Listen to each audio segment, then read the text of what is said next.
do is get our hands. Will you bring that over for? I think what I want to do is I want to make a bunch of, take a bunch of these, mark those clean these off, clean cut, and then put headstand marks on one side. That'd be awesome. Cartwheel hands on the other side, maybe. Do not throw. Huh? And do not throw. And do not throw, yeah. Do not throw. Yeah, and do not. All right. So we want hands, we want head well out in front of the hands. We want to be squarely on the top of the head, not on the forehead, not on the back of the head. Okay? And just know, this is something I've gotten here that I never got in Davis, but I get kids. Isn't that bad for your neck? No. No. That's the answer. No, this is not bad for your neck. You're fine. Keep your head straight. Okay? I've never even heard of a kid hurting their neck on a headstand. But if we have a kid say, my mom told me that that's bad for my neck and I can't do it. Right. And I mean, that's a tough place to be. Yeah. And it's like, well, your mom's wrong. Yeah, you don't want to say your mom's wrong, but you say, your mom doesn't know gymnastics like we do. We've been doing this a very long time. If your mom wants to talk to me about this, I'm totally happy to. Anyway, the cervical spine is absolutely completely capable of supporting your body unless you are severely overweight or severely deconditioned, which does not define a 6-year-old kid. Even a very weak 6-year-old kid is not going to hurt their doing headstand. They just don't have enough body mass to do it. Well, doing the headstand is one thing, but what about turning their head and rolling over? Even so. Even if they landed on their ear and fell funny, totally relaxed, they would not damage their spine anyway. At worst, they might pull a muscle. At worst, which is still exceedingly unlikely. So no, they're fine.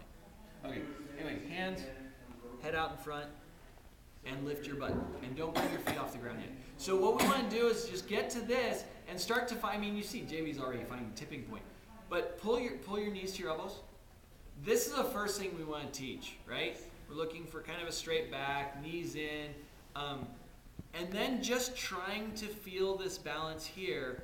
And then once they're able to do that, they can slowly start lifting their legs up to vertical. Nice and slow. What you want to tell the kids is to keep pressure on their hands, because they'll inherently go so that all their weight's on their head, and it's really hard to balance there, right? So you want to tell them to try to keep yourself centered between your head and your hands, and doing that. So once they're able to kind of do the elbow thing and then extend up, that's when we're going to start making it like a formal press. So go toes to the floor. Now with straight legs, pull your hips up until your feet get light, and then straddle up to the headstand.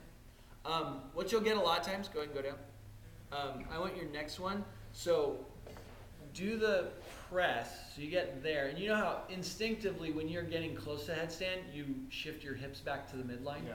Don't do that this time. So you're going to do the whoop and whip over the top, okay? So this is probably the most common mistake at first when you see this, is they'll start to press up and you'll see, no, do the straddle press up. Straddle press up, hips is past the head a little bit, and then they do that. Because what happens is they don't catch the fact that the higher their legs get, the more their center of mass is shifting forward, and they've got to recenter that. Now, if you just have them practice it, they are going to figure that out on their own. But you can tell them that up front. If they do that whole whip over thing, just you can let them know. As you're pressing up, understand you have to bring your body back toward your hands the higher your legs go, and tell them to slow their legs down. If you tell them to try to go up as slowly as possible, then they're going to feel those shifts that they need to make in progress. If they go up fast, and they go up fast over and over and over and over again, it's going to take them longer to figure it out. So if you tell them to lift their legs slowly, they'll figure out. The human brain's very good at learning balance. And so if you force them to approach it slow enough, they're going to start to feel those positions. Okay? So again, we're looking at trying to do another one.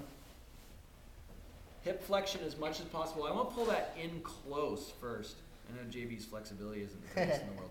But I want as much flexion in the hip as possible before their feet leave the ground. And then once they're getting this, then I want them to actually cycle repetitions by straddling, touching the toes, come right back up. You know, I'll have the level ones do sets of 10 of these all the time. Because building this base in the center and this understanding of vertical through this pressing motion is really key. What are you doing for kids that say, that hurts my head? I say, you'll get used to it. Is that, I mean, really, because I get a lot of that. It hurts, I can't do it, it hurts. Yeah, you can. You'll get used to it. All that stuff, the hand stuff, my hands hurt, my head's hurt. Yep, it hurts. You'll get used to it. It'll go away. And you tell them, it won't go away if you don't keep trying it. It'll always hurt if you don't do it. If you do it a lot, it'll go away pretty quick. And that, it usually works. What do you get for the persistent kid that keeps rolling over? And Just no matter, insists on rolling over? huh? Just No, that- insists on No, rolling That over? breaks and falls every time. Rolling the back of their head as they try to go higher because they're nervous or scared. Put a thumbtack on their head? Oh yeah. Oh, Because I've gotten that a lot, and I think I prefer using the wall and having them learn where straight is. Yeah, you can do that if they're really.